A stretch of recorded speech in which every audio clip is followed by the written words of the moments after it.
He's known around the world as an investor on the hit television show Shark Tank. But Daymond John is, of course, much more.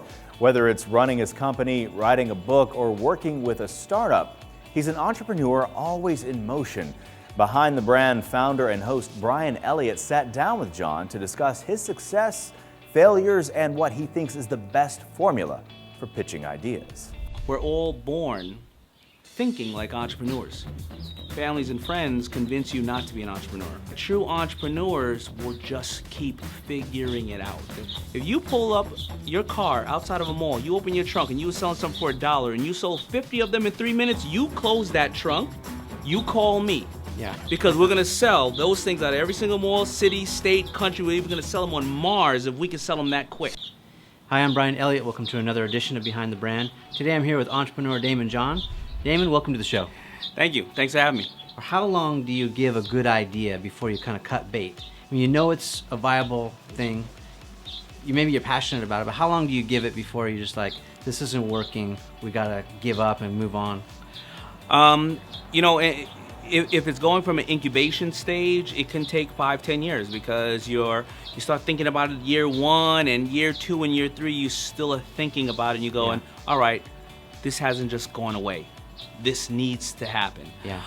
And then, you start to learn the business with it and it can take 10 years. Yeah. If it's an opportunity where you're investing, it probably is a 3-year deal where you go, we've done everything, or I'm not interested in learning anymore. It's creating bigger challenges. I'm losing more in other places that I have already created. So I would say opportunities that come around every day, I would put 3 to 5 years in it. Long-term opportunities that you're thinking about, I would say 10 years. So that works for you. You got resources. So some of the people that are watching this show, they've got this startup. They're just bootstrapping. What advice would you give to them about how long to give a worthy project before they give up? I mean, I think it's something everyone struggles with. Yeah, and that's a big challenge. So I would say for them to have milestones and for them to set their goals. So if there's somebody that, they have a day job and they plan on putting in 7 hours a week onto this side hustle job idea concept,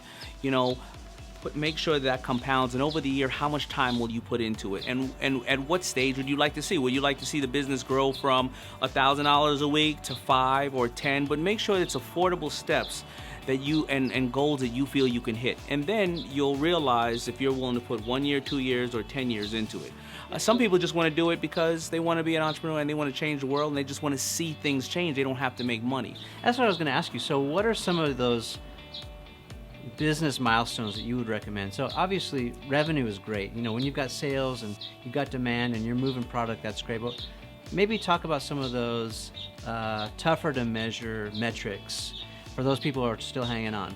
The tougher to measure metrics are basically, I'm making $50,000 a year. If I put 2-3 hours of work and time into this a week, at the end of the year, will I make a certain amount of money, or at the end of the year, will I change somebody's life? It all depends on what are you in it for, because many entrepreneurs are into things for social reasons as well. So you just really have to put a metric on what are you looking for. At the end of the day, you're the customer. Yeah. What are you going to get out of it? What mistakes have you made?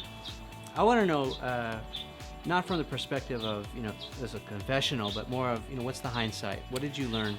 What mistakes I made? We don't have enough time to go over them, but I'm going to go over a couple. I learned that we thought we were cool because FUBU was super fiery hot and we understood a lifestyle, so we thought that naturally we can go out and make an album, and we did. Not us singing, I'm talking about artists that we worked with, because we already dressed all the artists, we already knew all the artists, right? We were on half the video set, so creatively we understood it. But guess what? We didn't know the business behind it, so we sold 500,000 units of the album, but it cost us $5 million to make the album because we didn't know any better. Yeah. I learned at that time that, there's no shortcuts. That's it. We didn't hire a record executive. We didn't know our numbers. We didn't look at our numbers. We were spending money like drunken sailors. We were getting caught up. What was the reason we were doing it?